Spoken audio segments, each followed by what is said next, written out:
Michael Stone is an Ulster loyalist who was a volunteer in the Ulster Defence Association. Stone was born in England but raised in the Braniel estate in East Belfast, Northern Ireland.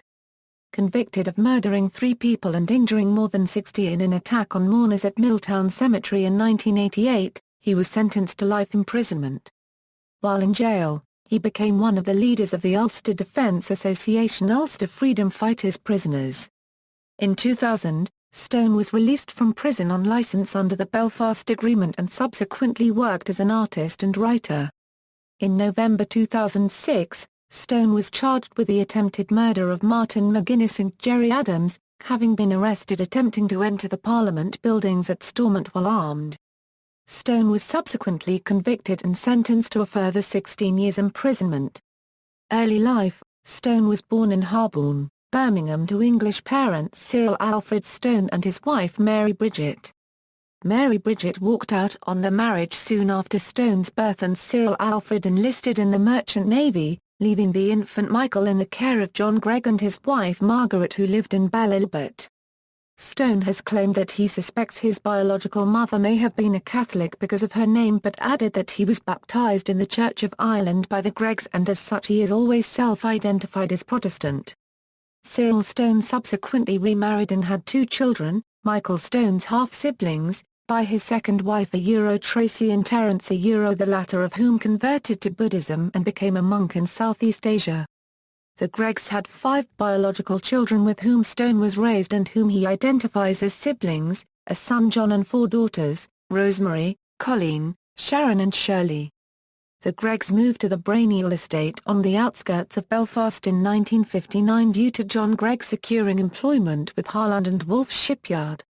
Stone attended Braniel Primary School and Lisnashara Secondary School, where fellow pupils included George Best, who was in the same class as Stone's sister Rosemary Gregg. Stone enrolled in the Army Cadet Force as a 14-year-old where he received basic training in firearm use.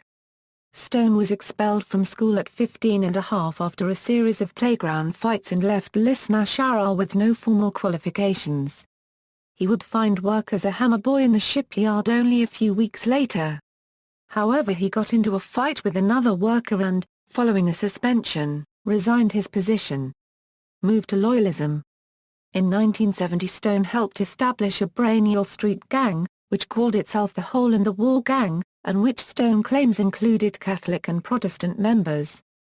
Gang members, who adopted a form of uniform consisting of blue jeans and oxblood Dr. Martens and who carried knives, clashed regularly with members of other Braniel gangs as well as those from neighbouring estates in East Belfast. In 1971 Stone joined a tartan gang that had started up on the Braniel estate and he was soon recognised as general of this loyalist group. The gangs were responsible for sectarian violence, which usually took the form of spending Saturday afternoons in Belfast city centre attacking Catholic youths, and vandalising the Catholic repository in Chapel Lane. Stone met Tommy Heron, commander of the Ulster Defence Association's East Belfast Brigade, when Heron moved into the Braniel estate in 1972. According to Stone, Heron took him and 3 friends to the neighbouring Castlereagh Hills one day and brought a German Shepherd dog with them. After the 4 had played with the dog for around half an hour, Heron produced a gun and told them to kill the dog. After his 3 friends refused, Stone shot the animal and was praised by Heron for being ruthless. He was sworn in as a member of the UDA at a ceremony the following week. Stone was trained in weapon use by Heron himself for several months and according to Stone at one point in the training Heron shot him with a blank round from a shotgun. Stone's early UDA activity was mostly confined to stealing and in 1972 he was sent to prison for 6 months for stealing guns and ammunition from a Coma sports shop. He returned to jail soon after his release for stealing a car.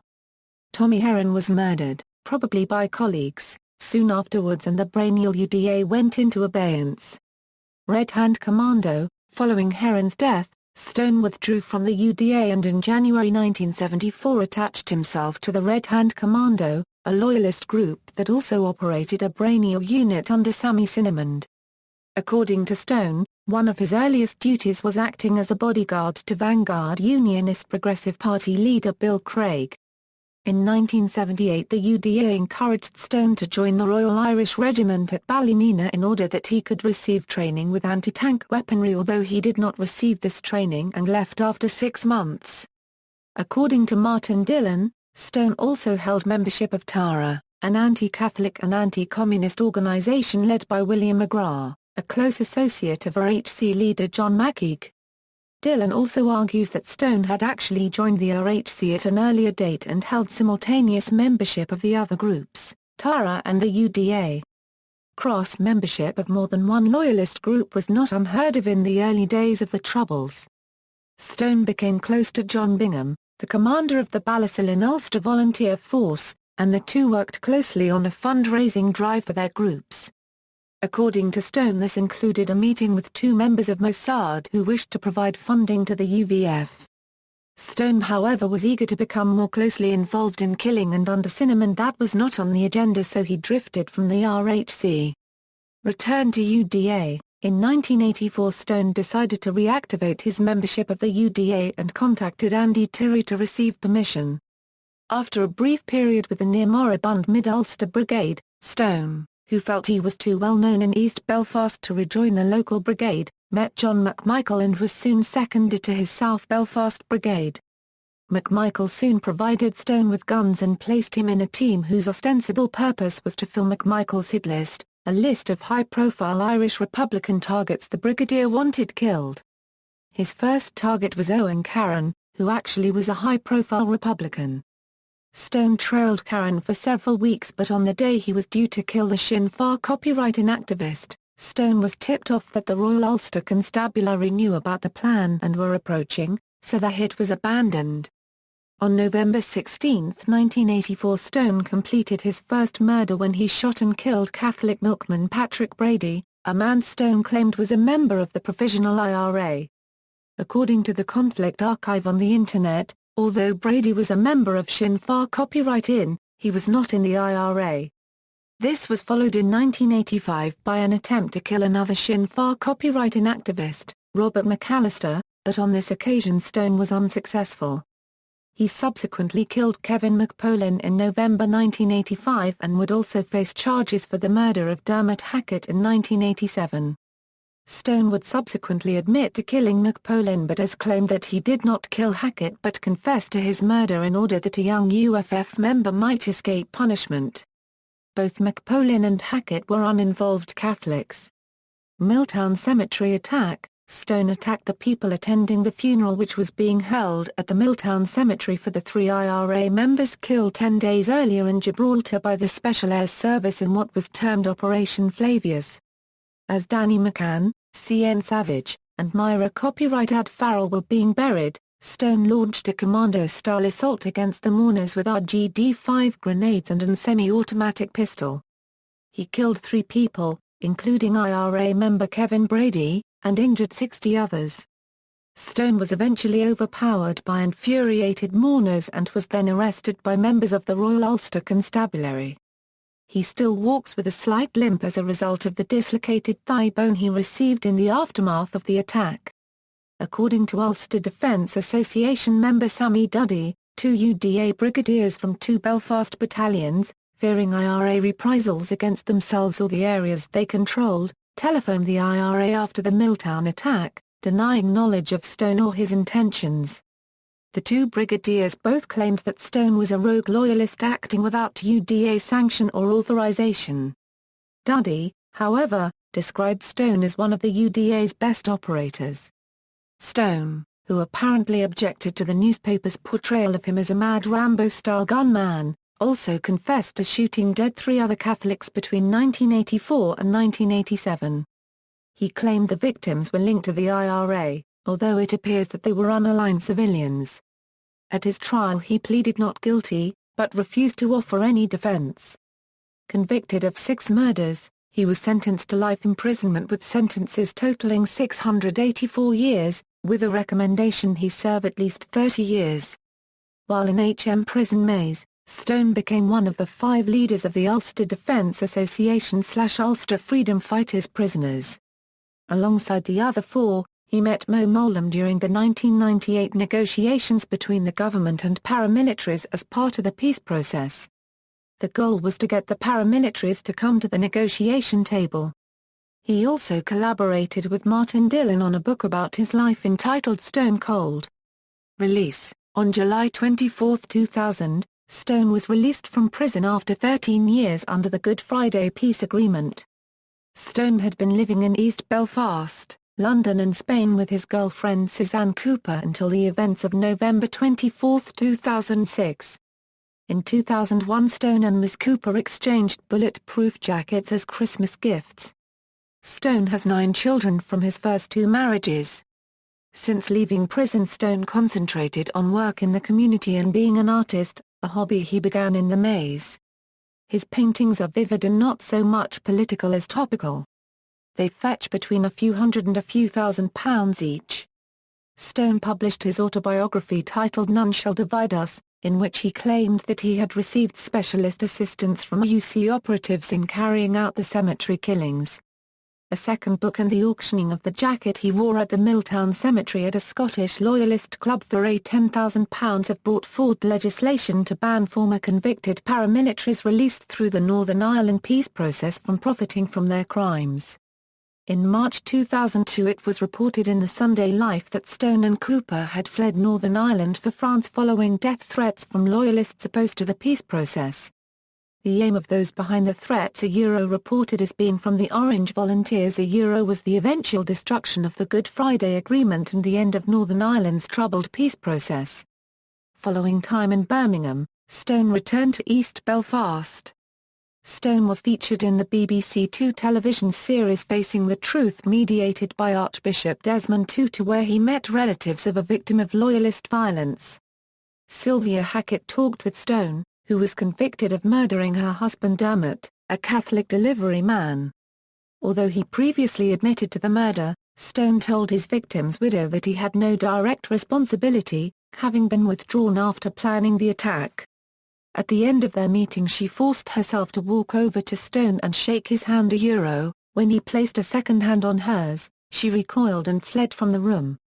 In November 2006, he claimed that in the 1980s he had been 3 days away from killing the then leader of the Greater London Council and former Mayor of London, Ken Livingstone, over his invitations to Sinn Féin copyright-ins Gerry Adams and Martin McGuinness to visit him in London. The plot was reportedly cancelled over fears it had been infiltrated by Special Branch detectives. Stormont arrest: on November 24, 2006, at 11:16 am, Stone was arrested for attempting to enter the Parliament buildings at Stormont armed with an imitation Beretta 92 FS pistol, a knife and a viable bomb, after placing 8 pipe bombs within the grounds of Stormont. 3 civilian security guards disarmed him as he entered the building, by trapping him within the revolving doors of the main lobby entrance. The security guards were injured during the struggle with Stone. Following the security breach, the building was evacuated and an army bomb disposal unit was called to examine the suspect device. Before entering the building, he had scrawled an incomplete graffiti stating Sinn Féin copyright in IRA Mir, Daras on the Parliament building. Later examination from the bomb squad revealed that the bag Stone had been carrying contained between 6 and 8 viable explosive devices. Sir Hugh Ward, the Chief Constable of the Police Service of Northern Ireland, said their potential for death, destruction and injury is being assessed, but added they were fairly amateurish. As a result of Stone's actions, talks between political parties about power sharing and the election of a First Minister, which had only just resumed, had to be abandoned. On December 19, 2006, Stone's defense lawyer, Arthur Harvey Quebec, claimed that the Stormont incident was not intended to endanger the life of anyone. It was, in fact, a piece of performance art replicating a terrorist attack, claimed Harvey. During his trial in September 2008, on 13 charges including the attempted murder of Gerry Adams and Martin McGuinness, Stone repeated that his actions were an act of performance art. The then Secretary of State for Northern Ireland indicated that Stone's licence for release under the Good Friday Agreement would be revoked, and the full 638-year sentence for triple murder, terrorist charges and firearm charges be reimposed on him, in line with his sentencing in 1988. On November 25, 2006, Stone appeared in court in Belfast charged with attempting to murder Sinn Féin copyright-in leaders Gerry Adams and Martin McGuinness. Stone faced a total of 5 charges of attempted murder following the incident at Stormont. He was also charged with possession of articles for terrorist purposes, possession of an imitation firearm in a public place, assault, grievous bodily harm, possession of an offensive weapon and possession of explosives. The court heard the articles allegedly for terrorist purposes included nail bombs, an axe and a garrote. Michael Stone was remanded in custody until December 22, 2006. A letter written by Stone was published in the Belfast Telegraph on November 29, 2006. In the letter dated November 24, 2006, Stone described his mission to kill Adams and McGuinness in detail, giving a description of his intended movements once inside the building. On November 14 he was found guilty of attempting to murder Sinn Féin copyright-in leaders Gerry Adams and Martin McGuinness. The judge said defense evidence that Stone had been taking part in some sort of a comic parody was hopelessly unconvincing, and self-contradictory. On December 8, 2008 Michael Stone received a 16-year sentence for his actions at Stormont. Personal life: Stone married Marlene Leckie in 1976 and had 3 sons with her. The couple separated in 1978 and divorced in 1983. At the time of his divorce Stone was cohabiting with Leanne Shaw. Stone and Shaw were subsequently married in 1985. Although the marriage produced 2 children, it also ended in divorce. References. External links: BBC article and background about the release from prison, RTA Paramilitary article Stormont building is evacuated.